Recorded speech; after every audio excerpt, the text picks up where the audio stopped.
اور پھر میرے آقا صلی اللہ تعالیٰ علیہ وآلہ وسلم نے ارشاد فرمایا کعبۃ اللہ اللہ کا وہ پاکیزہ گھر ہے. اس کی عظمتیں بیان کرتے کرتے کرتے میرے آقا نے ارشاد فرمایا کعبہ وہ گھر ہے جس پر اللہ 120 رحمتیں روزانہ نازل فرماتا ہے. پھر ان 20 رحمتوں کو تقسیم کرتا ہے. فرمایا 60 رحمتیں اللہ ان پر نازل کرتا ہے جو کعبۃ اللہ کا طواف کر رہے ہوتے ہیں. نمبر 2 ارشاد فرمایا 40 رحمتیں اللہ ان پر نازل کرتا ہے جو حرم کے اندر رب کی عبادت کر رہے ہوتے ہیں. کوئی نماز پڑھ رہا ہے، کوئی تلاوت قرآن کر رہا ہے، کوئی ذکر و اذکار کر رہا ہے، جو بھی حرم کی حدود میں رہتے ہوئے عبادت کر رہا ہوتا ہے، اللہ روزانہ اس پر 40 رحمتوں کو نازل فرماتا ہے. اور ارشاد فرمایا 20 رحمتیں اللہ ان لوگوں پر نازل کرتا ہے جو سر کی آنکھوں سے کعبے کا صرف دیدار کر رہے ہوتے ہیں، صرف بیٹھا ہوا ہے اور کعبۃ اللہ کو دیکھ رہا ہے، نماز نہیں پڑھ رہا، تلاوت قرآن نہیں کر رہا، ذکر و اذکار نہیں کر رہا، صرف سر کی آنکھوں سے کعبۃ اللہ کو دیکھ کر روئی جا رہا ہے. 20 رحمتیں روزانہ اللہ اس بندے پر نازل فرما رہا ہوتا ہے. اب آپ اندازہ کریں، طواف کر رہا ہے تو رحمت نازل ہو رہی ہے، حرم کی حدود میں عبادت کر رہا ہے رحمت نازل ہو رہی ہے، کعبۃ اللہ کو دیکھ رہا ہے رحمت نازل ہو رہی ہے. جبکہ علماء فرماتے ہیں اللہ رحمت ایک چھینٹا بندے پر برسا دے تو اس کی نجات کے لیے یہی کافی ہے. بلکہ اللہ اگر رحمت کی نگاہ سے اپنے بندے کو ایک مرتبہ دیکھ لے، اللہ خود فرماتا ہے مجھے اپنے عزت و جلال کی قسم میں اپنے اس بندے پر جہنم کو حرام کر دیتا ہوں. جس کو رب رحمت کی نگاہ سے دیکھے وہ جہنم سے آزاد، جس پر اللہ ایک رحمت نازل کرے وہ بخشا جائے. تو جس پر روزانہ 120 رحمتیں نازل ہو رہی ہوں، جو کعبۃ اللہ کو دیکھ رہا ہو، کعبۃ اللہ میں وہاں بیٹھ کر نماز پڑھ رہا ہو، وہاں جا کے طواف کر رہا ہو، اس پر روزانہ 120 رحمتیں چھماچم بارش کی طرح اس بندے پر برس رہی ہوں، تو آپ سوچیں اللہ اس کو کتنے انعامات سے مالا مال فرما رہا ہے. اس سے پتہ چلا کہ کعبۃ اللہ اللہ کا پاکیزہ گھر، عصمت والا گھر ہے. لہذا مسلمان کو چاہیے کہ وہ کائنات میں کہیں بھی رہتا ہو، کعبۃ اللہ کا دیدار کرنے کے لیے، اپنے رب کی محبت کو پانے کے لیے زندگی میں کم از کم ایک بار حج ضرور کریں.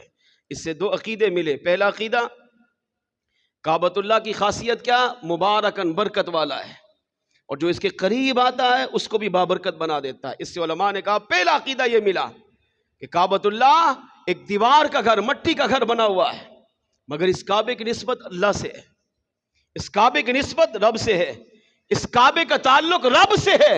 تو جس کا تعلق رب سے ہو اللہ اس کو بابرکت بنا دیتا ہے. تو فرمایا عقیدہ یہ ملا کہ جب کعبے کا تعلق رب سے جڑا تو کعبہ برکت والا بن گیا ہے. تو جس نبی اور ولی اور خود صحابی یا میرے آقا کے کوئی بھی اہل بیت کا فرد ان کا تعلق بھی رب سے جڑا ہوا ہوتا ہے، تو اللہ نے اس تعلق کی وجہ سے ان کو بھی بابرکت بنا دیا ہے. یہاں تک کہ اگر کوئی ان کی بارگاہ میں چلا جائے اللہ اسے بھی بابرکت بنا دیتا ہے. دوسرا عقیدہ یہ ملا، کعبۃ اللہ کی نشانی کیا ہے؟ یہ ہدایت دیتا ہے، ہدی للعالمین. کعبہ ہدایت دیتا ہے. اب جو عقل کے اندھے کہتے نہیں ہدایت اللہ دیتا ہے، اگر آپ کو نبی ہدایت دے تو کہتے شرک. شرک نہیں، کعبہ ہدایت دیتا ہے. کون ہے؟ اللہ. کعبہ مٹی کا گھر ہے، دیواروں سے ہوا ہے، کا گھر ہے. کعبہ جب ہدایت دے سکتا ہے تو جس نبی کو اللہ نے خود سراپا ہدایت بنا کر بھیجا، کیا وہ نبی ہدایت نہیں دے سکتے؟ جس ولی کا تعلق ساری زندگی رب سے جڑا رہا، جو ولی ساری زندگی دنیا کی خواہشات کو چھوڑ کر رب کی عبادت میں زندگی گزار دیتا ہے، کہ جو دنیا میں تھا تب بھی اس پر رحمتیں تھی، وصال کر کے مزار میں چلے گئے تب بھی اللہ عزتوں سے نوازتا ہے، تو کیا یہ ولی ہدایت نہیں دے سکتا؟ علماء نے کہا یہ عقیدہ قرآن سے ثابت ہے کہ کعبہ رب کا گھر ہے، اس کا تعلق رب سے جڑا تو کعبہ لوگوں کو ہدایت دیتا ہے، کعبہ وہاں پر آنے والوں کو ہدایت دیتا ہے، انہیں صراط مستقیم پر چلاتا ہے. تو فرمایا جب کعبہ ہدایت دے سکتا ہے تو اللہ کا نبی ولی اور بلکہ خود امام الانبیاء بدرجہ اولا ہدایت دے سکتے ہیں. فرق یہ رکھیں گے اللہ ہدایت دیتا ہے ذاتی طور پر بغیر کسی کی محتاجی کے، اور اللہ کے نبی ولی صدیق شہید علماء صلحاء اللہ کے مقدس لوگ یہ ہدایت دیتے ہیں ذاتی طور پر نہیں، اللہ کی عطا سے عطا کرتے ہیں۔ تیسرا عقیدہ یہ ملا کہ کعبۃ اللہ پر اللہ کی 120 رحمتیں نازل ہوتی ہیں۔ ابھی ہم نے حدیث میں سنا 60 رحمتیں طواف والوں پر، 40 رحمتیں حرم میں عبادت کرنے والوں پر، اور 20 رحمتیں کعبۃ اللہ کا دیدار کرنے والوں پر۔ تو کعبہ کیا ہے؟ مٹی کا گھر، اینٹوں کا گھر بنا ہوا ہے، مگر تعلق کس سے ہے؟ اللہ سے، اللہ کا گھر ہے۔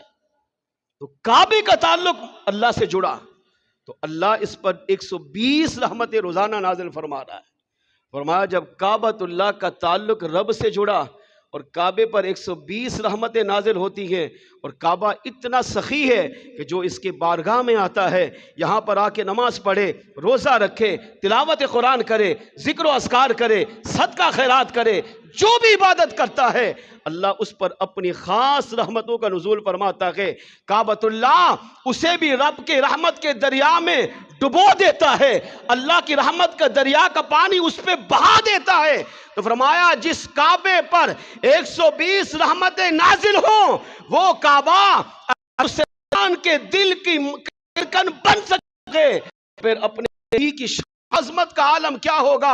اپنے نبی کے بارے میں سوچو کہ جس کے بارے پر 120 رحمتیں نہیں بلکہ اللہ نے اس نبی کو سر سے پاؤں تک سراپا رحمت بنا کر دنیا میں بھیجا ہے، جس کی رحمت کے بارے میں اللہ نے اعلان کیا وما ارسلناک الا رحمت للعالمین۔ پیارے مصطفیٰ ہم نے آپ کو ایک جہان کے لیے نہیں بلکہ دنیا میں کائنات میں 18,000 جہان بنائے، 18,000 مخلوقات بنائی، ہم نے آپ کو ان 18,000 جہانوں کی 18,000 مخلوقات کے لیے رحمت بنا کر بھیجا ہے۔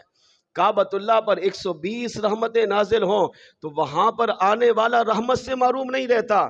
تو جو امتی اس حج سے فارغ ہو کر حضور کی بارگاہ میں جائے، وہاں جا کے سلام پیش کرے، وہاں جا کے عبادت کرے، وہاں سراپے رحمت نبی کی بارگاہ میں گیا ہے تو اللہ اسے رحمت سے محروم نہیں کرے گا بلکہ اپنے محبوب کے صدقے اس پر بھی رحمتوں کی بارش برسا دے گا۔